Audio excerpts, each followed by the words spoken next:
Good morning, everyone. So we're finally all set here. Once again, thank you for coming out to the CEEL Scholarship Talk. We appreciate you coming out today. I would like to go ahead and introduce our guest speaker for today, Dr. Suman Roth. Dr. Roth is a visually impaired scholar specializing in educational policy implementation, focusing on the disconnect between policy as written and its practice on the ground. He employs a bottom-up, practice-driven approach through a critical lens, using pragmatic research tools to examine challenges and access to education. His work explores how economic disparities, organizational structures, technology, and governance models mediate gaps in policy enactment. His work highlights the systemic challenges that limit students with disabilities and their access to meaningful educational opportunities. I would like to welcome Dr. Suman Roth. Thank you. Hi, good morning, everyone. I'm very happy to be here and honored to be invited to talk to you today. And I really apologize for being late. But as we go through this presentation, one thing that we will discover is that the world around us is not as accessible as it feels or it looks like. And sometimes things, no matter how well you plan it, completely go awry. The topic of my presentation today is to talk to you a little bit about bottom-up change. That's my main research area. I really focus on understanding how policy is actualized in practice, particularly in local contexts. Why I do that is because of who I am and where I come from and my personal background. Also, stuff like local mediating factors that make it difficult for me to understand how accessibility works at times. And we'll go through that in a bit. So who am I? Dr. McRae, thank you for your introduction. My name is Suman Roth. I'm an assistant professor of special education leadership and department ed leadership. I'm visually impaired. I have been for as long as I remember, actually. I lost my vision at the age of 2.5 and through complications with optic nerve atrophy and AML leukemia. So I don't remember any of the time that had before that. So all that I remember is being in this state and being like this always. So why do I do what I do? Is because I think it's always been driven home to me that from very early childhood days is that the way I look at the world is not how everyone else looks at the world. But one thing that I want to say very clearly is that's not me alone. That's every one of us in this room. The way that you look at the world is not the way your neighbor is looking at the world or somebody else around you, your friend, your colleague, or your classmate, or anybody else is looking at the world, right? So, but that's not how people look at this. Because people look at me and say, hey, he's holding a white cane and he's different. So he might be a complete alien in this planet or in this world, you know?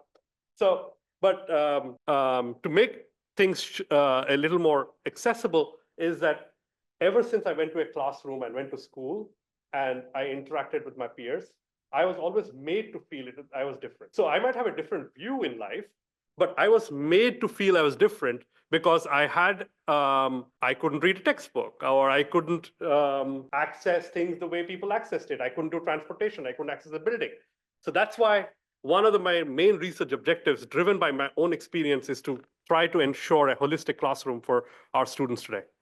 And that is through working with educators, administrators, and parents, and community members. So my background is, again, like you said, I'm visually impaired. I'm a brown man from India.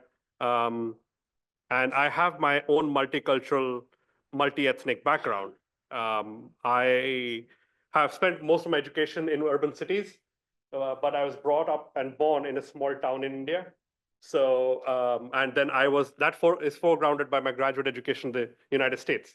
I have literally 1.5 PhDs because I did one PhD and then dropped out from half the other PhD. Because I was a business consultant before I came here and before I started. And but I felt that that was not something I wanted to do. And my second year, I dropped out of that PhD. And I always ask this question of my audience is that if you look around you and you look at your friends and and your colleagues, and many of you will have, but how many of you have seen somebody with a disability who is fully functioning and a part of the community around you, among your friend circles, among your colleagues, among your peers? So my research overview is driven by a dual lens research objective. So I use Discrit, which critically analyzes ableist tropes that is created by either visioning or thinking about education and other ideas, and street level bureaucracy. Now, street level bureaucracy is an idea where you look at the frontline workers in schools who are using, who are our frontline workers and who are at the tip of the policy sphere. So when you say IDEA or you say Every Student Succeeds Act, who do you think implements that policy? It's the principals and teachers in that building. So those are our frontline workers, and street level bureaucracy looks at how they interpret and translate policy. So I find that a very powerful tool at the intersection of public policy and education. And that allows me to study and analyze our current institutional problems. So I look at also segregation within education.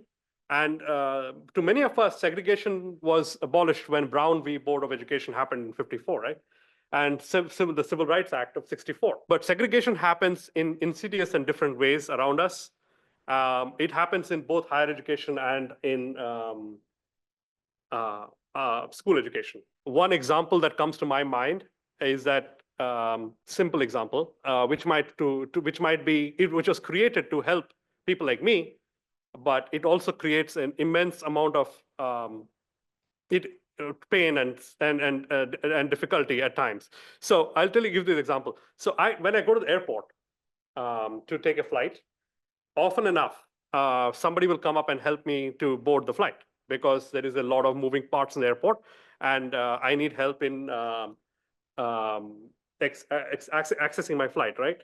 But what they do is they will always say somebody with a disability in a wheelchair, and immediately. And when you ask that, hey, I can walk, and I think the wheelchair can be reserved for someone who might need the help. And I'm not saying that one label is worse than others, but the way that you're clubbed as a person with disability and a person who might need a wheelchair together is an empowering but a problematic trope that I always come across.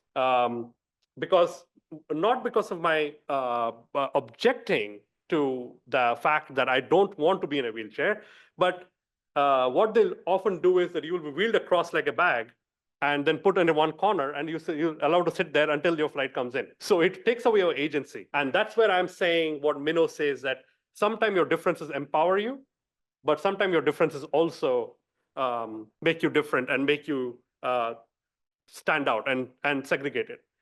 Often enough in schools, when I used to study, I remember sitting in the classroom, and once people had gone out for break, I would still sit there in the classroom all alone because it was difficult for them to integrate me into sports and other activities. That happened in higher education also, because in colleges are complex buildings with complex moving parts and complex structures. And I couldn't always be involved in most activities that are in college, because the assumption is that, hey, we'll meet in so-and-so room in so-and-so building, but I'll never give you the directions on how to get to that building. So what I'm trying to say is that people don't mean to segregate, because segregation is gone from the word, but in little ways, it exists in 2025. And a lot of my friends joke with me saying that, hey, you're getting privileged service. You're getting whistled through security, and you can clear flight quicker than all of us. But sometimes it's not what it looks like or what it seems. So the key themes that I'm going to touch upon today a little bit about in my discussion of how bottom-up change is going to work in today's environment is policy and practice implementation gaps and challenges, technology's role in education. I'm not a technology researcher per se, but I definitely have one eye on technology because it's such an important facet of today's education. Inclusive education and bottom-up change finally. So these are the themes I'm going to touch upon. And as I touch upon these themes, I will also make it more interesting by trying to connect with contextual factors. I always believe in connecting with context and my own experience, lived experience, just to make things a little more palatable and a little more understanding so that it's not as boring as it looks like. The other thing that I want to be very upfront and clear, I should have actually said this in the beginning. I always say this in the beginning, is that the presentations per se don't have any meaning for me. I apologize if my slides don't look the greatest because I don't use videos or I don't animation or transitions, but the slides are something for you to focus on while I talk. So I'll give you text and bullets for your eyes to focus on because I believe in inclusivity, and my visual colleagues and friends will like to see something while I'm talking. And whereas for me, hearing is all that matters. So that's something that I wanted to put it out there. And some of the pictures here are created by AI. So if any pictures have any issues, I apologize. Here's some data to just keep your attention while I talk. So a lot of education policies look very good on paper, right? When I came to the United States 8 years ago in 2016, almost 10 years now. So one thing that I noticed was that America has a brilliant infrastructure created for people with disabilities. Individual Disability Education Act, right? Reauthorized three times. The ADA, Section 504, the Student Succeed Act, you name it. There is basically, if I'm to say that we need inclusion, the policy says it all, and our presentation is over, our research is over right now. But that's not the case. 50 states have a different way of implementing each policy.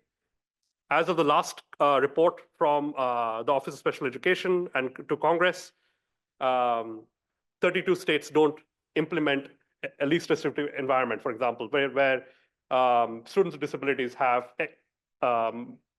placed in 80% time in the general ed classroom. Other shocking fact that I came across when I came here is that New Jersey ranks pretty low when it comes to inclusion. And that's funny because New Jersey has resources and has wealthy school districts. So it shouldn't be having that problem. So what's creating this barrier to policy implementation?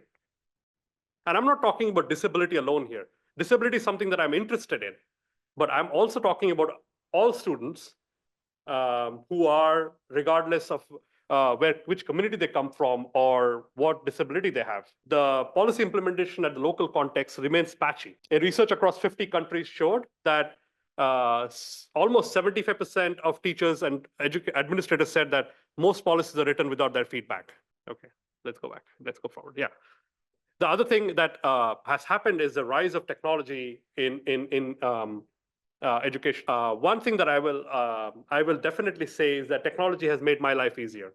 It can let me make pretty pictures for slides, but it still remains a challenge because sometimes technology is more than it seems it is.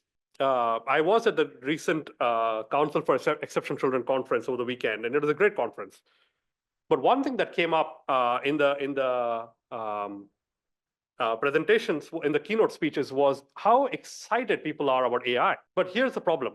Although 66% of the world has penetrated internet, there is at least a huge amount of population, almost 40% of children in a lot of countries and areas in the world, including the United States, who don't have access to good quality, stable internet service. Okay. The other thing is AI hallucinates, has problems with data presentations.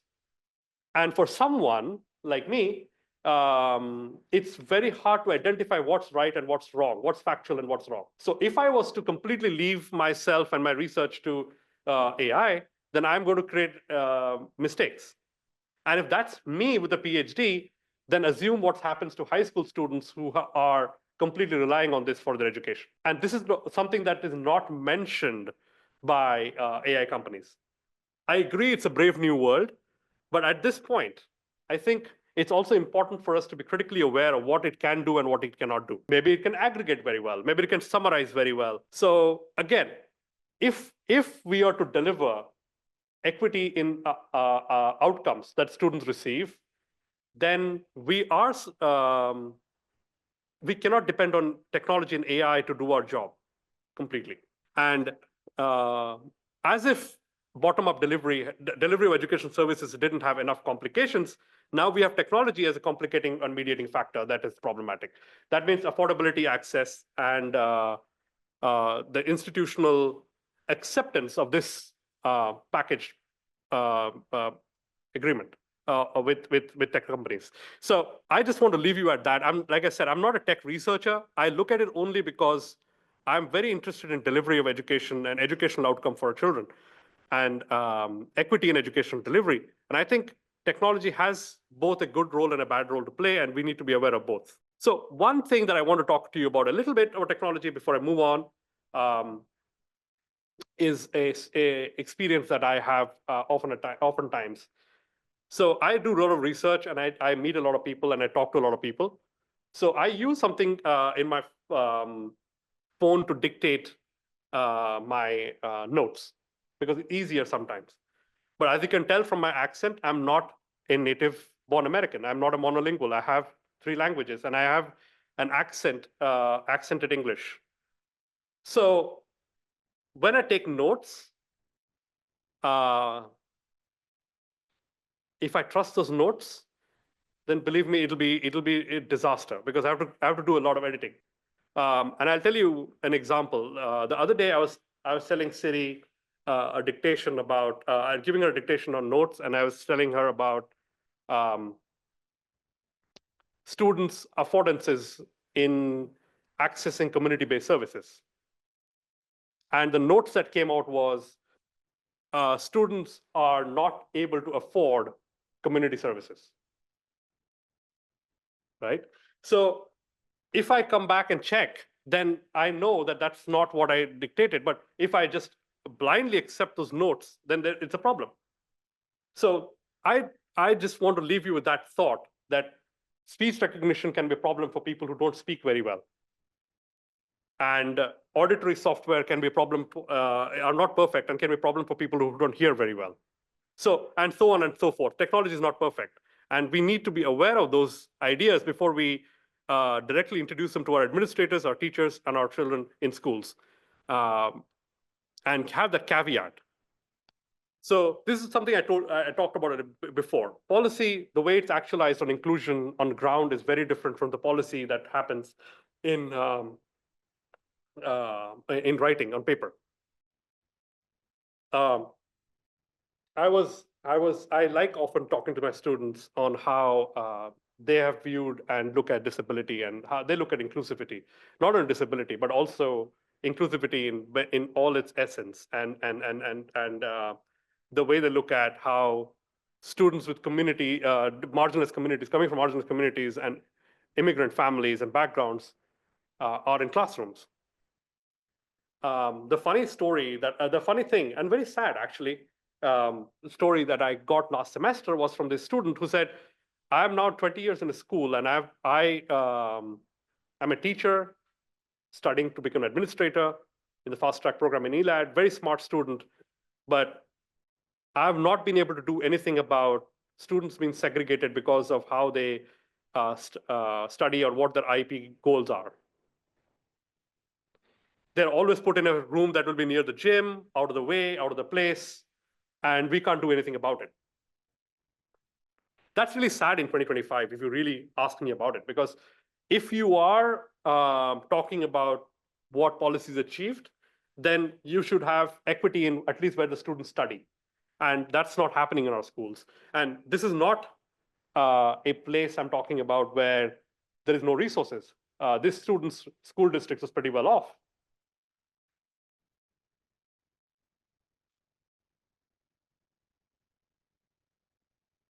So UNICEF reports that almost 50% of students with disabilities across the world do not have access to education.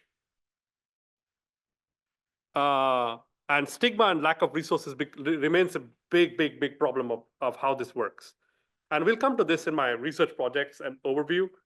Something I do study a lot is funding models and the way Western-based agencies and their funding models have created more of a gap in how education is delivered across the world.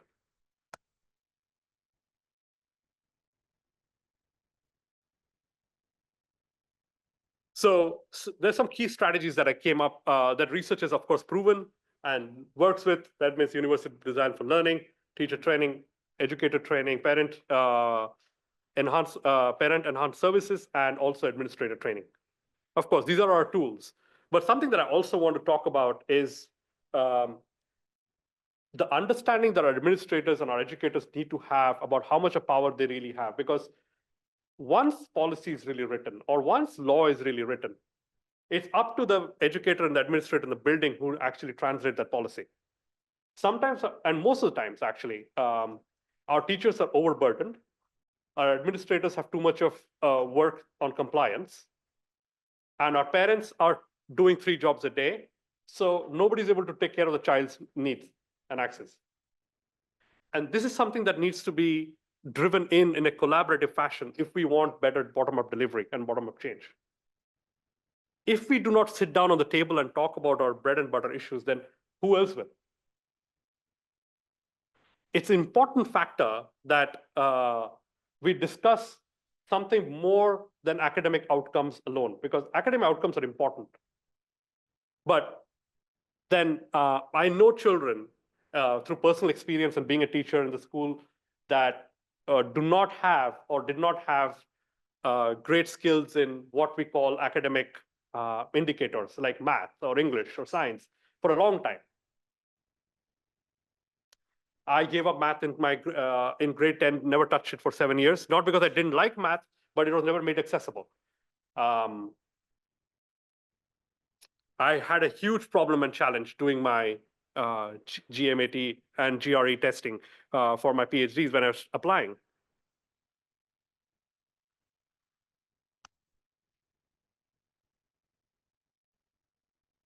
So recently, we just published a paper with me and my colleagues in teaching and teacher education, which talks about the importance of student voice in delivering bottom-up change for better educational praxis.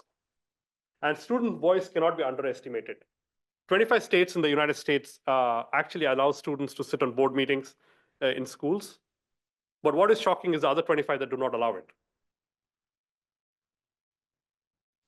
And as much as we say that we involve student voice, but one thing that I want to ask, and I'll pause for answer here, is as many of us are educators in this room, how many of us actually use our student feedback to change our curriculum?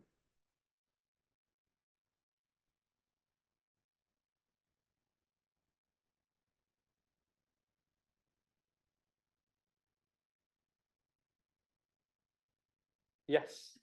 If you do, and if you do, how do you do it? If you don't do it,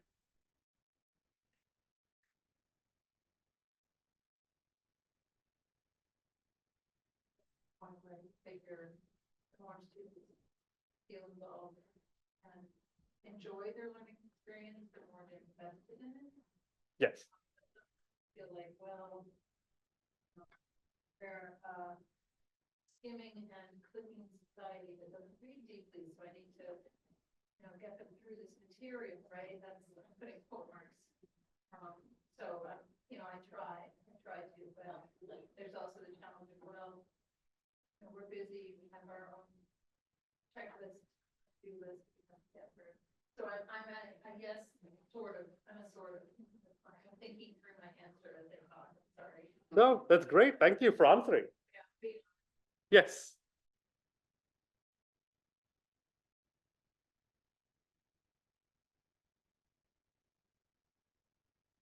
Would anybody else like to share? It's more about the engagement. Mm-hmm.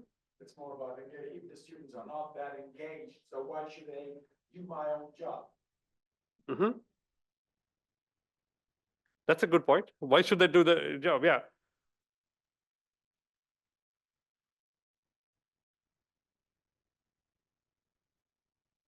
Yeah, but thank you for sharing. But here's my thing.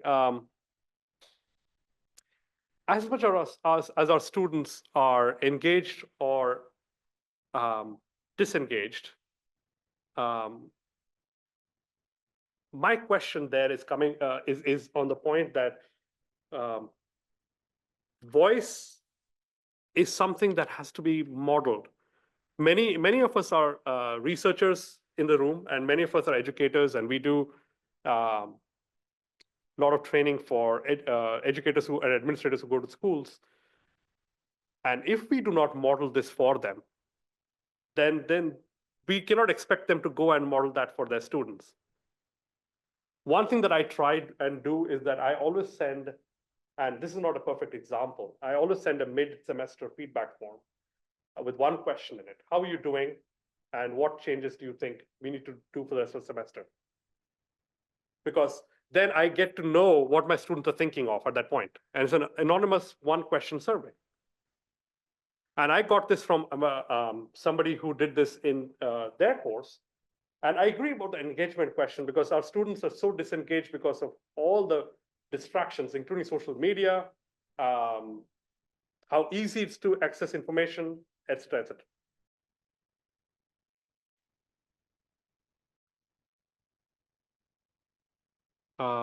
Okay, so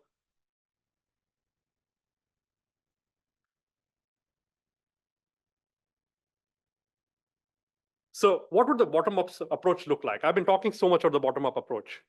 I wish I could give you a visual diagram that would be more representative of what I'm talking about. But a bottom-up approach would be right from the grassroots. So right from participating students, students with disabilities, students from different marginalized communities, teachers, principals, district administrators, and so on and so forth. But mostly at the bottom with the parents, the students, the teachers, and the administrators, sitting down in one room and doing what I call empathetic dialoguing. Because without empathetic dialogue, we do not achieve what we our end goals. I've often seen that even polarizing thoughts and views can be bridged by empathetic dialogue. So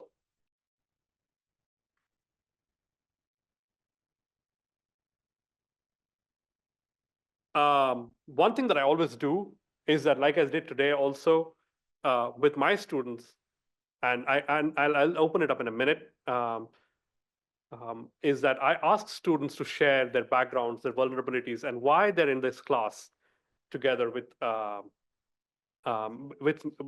me to do this work. And before I go there, I'm pretty open about who I am, where I come from, and what is my background. So there are some key research questions that I focus on. How does governance models influence change? And what makes bottom-up change effective? How do funding structures serve or not serve equity? Okay, so these are the key research questions that I base my work upon. And so these are some of the concluding thoughts that I had in my research, the stuff that I said so far. After this, I'll just mention the kind of projects I'm working on right now. So before I go to my research agenda and research projects,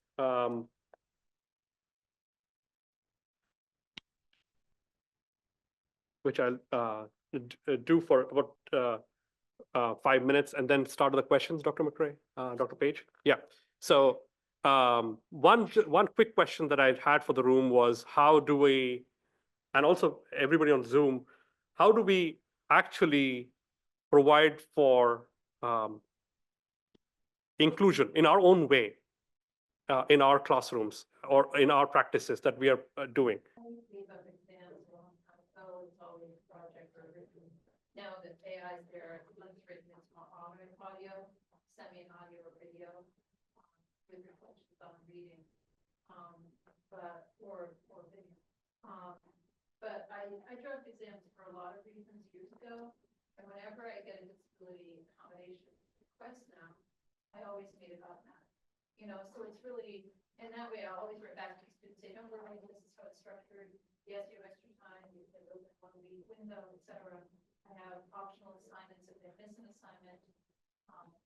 So I try to cover like all the abilities, right? Whether it's learning abilities, reading. I think I've got to get better at making sure my documents, Canvas are readable. I think I've fallen short on that because I'm tech resistant.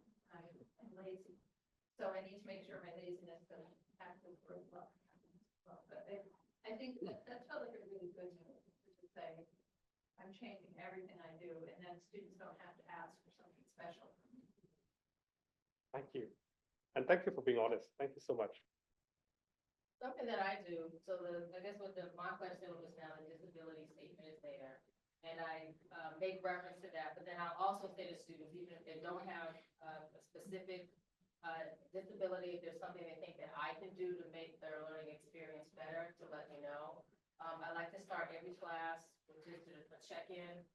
We start that way. Students are very reluctant to kind of just share. They think it all needs to be focused on the class, but I try to tap into our humanity and just, you know, create a space for people to share. Sometimes, I'd say 50% of the time, it does default to classwork, so then we just allow space for that. I tell them it's our space. I've created the syllabus before I met them, but if there are changes that need to happen so that they can be successful, you know, I'm willing to do that. But, you know, to your point about student voice, give them an opportunity to kind of chime in on how things might be better for them. Yeah, I think even one time I even defaulted to excluding an assignment, because that's what they asked for. I'm like, okay, that's not really, you know, life easier for you, that people have challenges completing the work, then we'll do that. Thank you, Dr. Page. I appreciate that. One of my groups, I turned out to have a person who was, had issues, she was hearing there. And I didn't know about that, because I never saw a person with something implanted right into her skull. And that was an implant. And my students told me when I was speaking about something which I would like, I'm from a different culture, my language is not that perfect, so I need to look in the face of the person to not only to see, but to see how he speaks, not only to hear. Well, and they looked at this person with this implant, and then I understood that she, in some way, she's better, because I never even imagined, noticed that she was impaired in some way. And then I said, maybe you all share, what else can you do that we regular guys can't do? And she started to share it.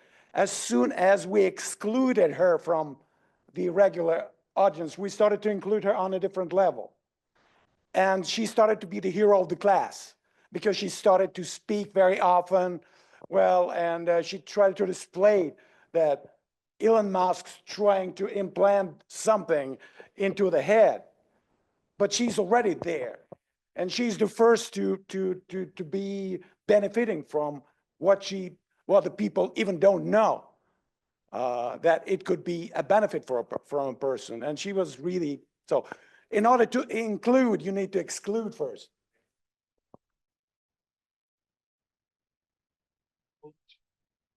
Thank you. Those are all great stories, and that's all I'm saying is that if we have this dialogue more often with our educators and administrators, just imagine how much of wealth of experience we gain to create change. I'm going to quickly just focus on one slide, then I'll be done, and then we'll take questions, because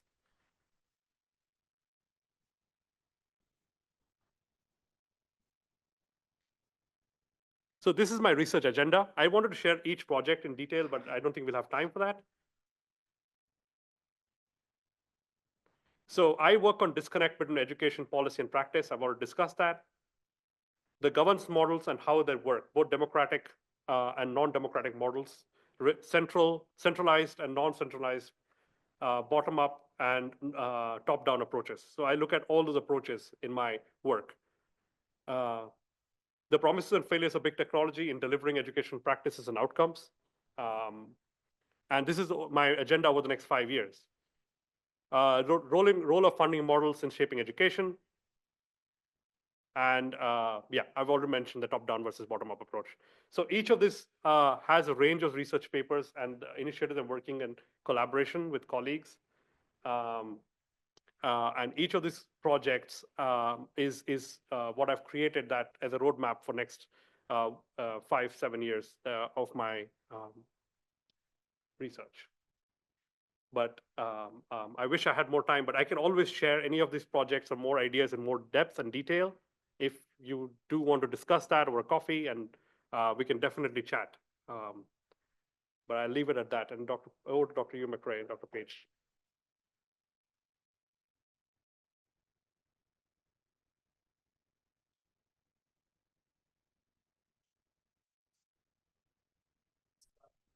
Question regarding some of the research and things that you talked about, feel free.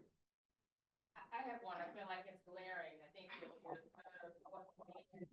funding for your projects, and I've heard, there's some cuts and changes coming out of Washington D.C. So how is that impacting your research? Yeah, your research. So thank you for that question. I think, thank you for the question. Yeah, I mean, I definitely have been nervous about what kind of stuff comes out from Washington. But then that's at the human level, right? You're always nervous of new change and change happening and stuff happening. But also, I'm very cognizant of the fact that as a researcher and as a person who is presented with this fraught situation at this time, this is a historic time. You might mention it whichever way you want, but it is historic in how we as researchers and educators look at things and are experiencing things. I also know that this is not the first time the nation this has happened. This has happened before, and people have looked at it. But as someone who is a researcher who looks at bottom-up change, I also see, I'm witness to a fact of how a top-down forced approach can break things and destroy that things that communities have built over 40, 50 years. It's an opportunity in itself to watch what top-down approaches are doing in breaking up long-established community-based participatory practices. And it's also an opportunity for me to see and watch how resistance is building to this from communities, from our teachers, from our principals, in small ways. You wouldn't believe how people are resisting and what stories there are in the field. They are. Because every teacher wants his or her child to be successful. Every principal wants their student to do well, and they're building to be successful. And the way they're doing it is amazing. These stories are not mentioned in research articles, case studies, or newspapers, but they're happening every day. It's just for us to dig into the stories and see how they're doing it. But then I asked my teacher once, I think last week I had an interview on this project, and I asked her, all this DEI and Washington, how are you managing?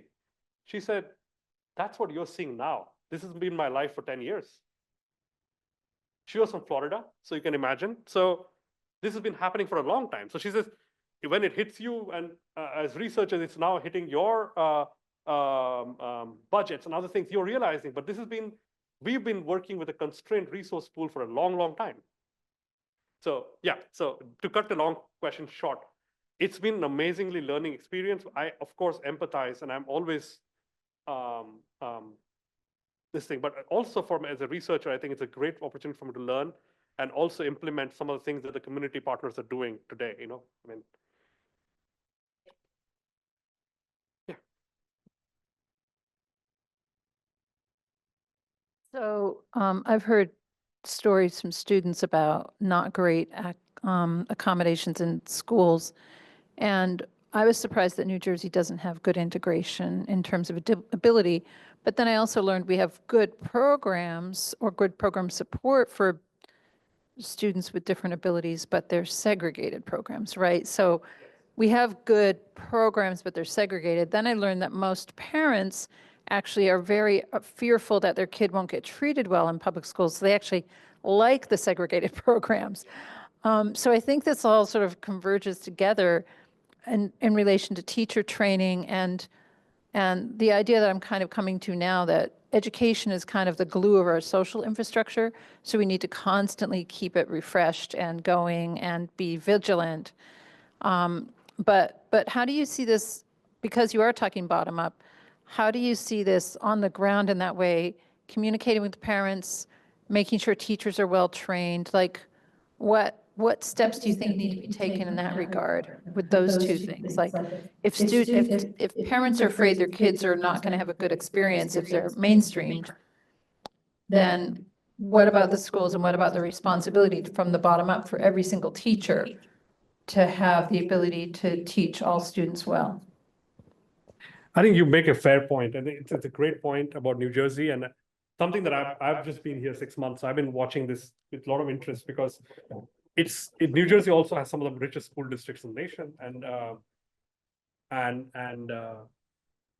something that I'm made very aware of is that the idea that some of the parents actually don't want it, and then how do teachers and administrators start creating bottom-up change? One thing that I really worry about and I'm concerned about is and I work with it all the time now, is the institutional resistance to creating change. And by that, I mean, some of our institutions have been here for a long time and they haven't had change happening, and they're resistant to change. So the institutions are generally resistant because of their memory, and no matter how new teachers come in or new administrators come in, they're very resistant to change. Something that I also am aware of is that not enough happens in dialoguing. Like, for example, I'm very curious to talk to parents and understand why you would prefer your child to be in a segregated setting and not in a school, and what are those fears and how can teachers and administrators remove those fears. I'm very willing to have a dialogue on understanding where this fear actually comes from. And I understand some of the fears is coming from labeling, it's coming from what people with disabilities have often suffered. Remember, 16% of our the graduation rate for students with disabilities still today is at 70%, whereas the normal graduation rate for a child is normal schools in general education is 87%. So that's a huge gap. So if you talk about that gap, then I'm not saying I have all the answers, but I'm definitely saying there's a space in where we can talk about what's happening and where that's going wrong, and why and how we can convince more of our parents to come down and listen to teachers and administrators. At some level, our administrators need sensitizing and our teachers need sensitizing, and discussions of this honestly from their perspective. I'm not saying from my perspective. And also for students themselves, what have their experience been in segregated settings? I know I was in a school for the blind for the first 6 years of my life, and then I moved to a normal school. My experience with segregated setting wasn't great, but then I don't know. I'm not the only person who can say this. Sorry if that's not a perfect answer, but yeah, some of these questions are great, but yeah. Okay, once again, thank you, everyone. This concludes our talk for the day. Let's give Dr. Roth another round. And our next CEEL scholarship talk is going to be on April 14th, if I'm not mistaken, and Featuring Lisa Brooks. Lisa Brooks. So we look forward to seeing you then. We hope everyone has a great day. We have some refreshments over here, coffee and cookies if you'd like to get something. Thank you. Thank you very much. Thank you, sir. Thank you.